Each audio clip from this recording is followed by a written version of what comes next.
एगो गीत के भाव का बा। एगो लड़का एगो लड़की से बहुत प्यार करत रहे। जब लड़किया के शादी हो जाता, होके जा रहल बा, तब वो लड़कवा पूछता कि अभी तक प्यार रही कि आगे तक भी। कैसे? हाँ कि क्रिया खा के कहा ईमानदारी से प्यार नहीं हरे तक रही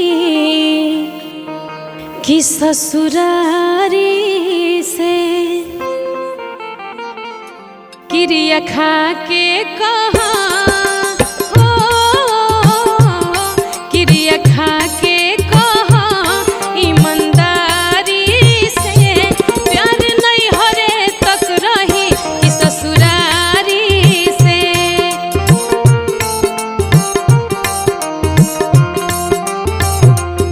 प्यार नहीं हरे तक रही कि ससुरारी से।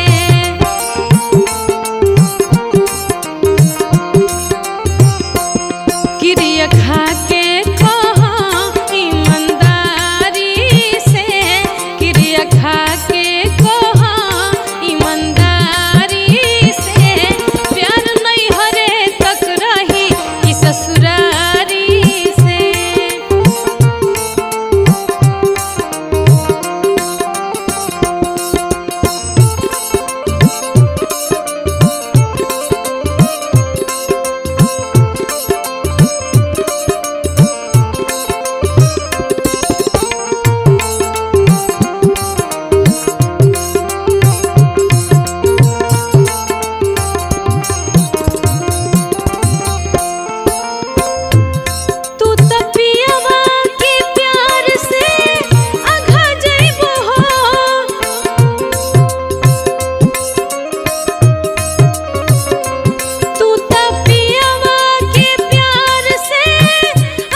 कैसे जियब अकेले, कैसे जियब अकेले बेकरारी से।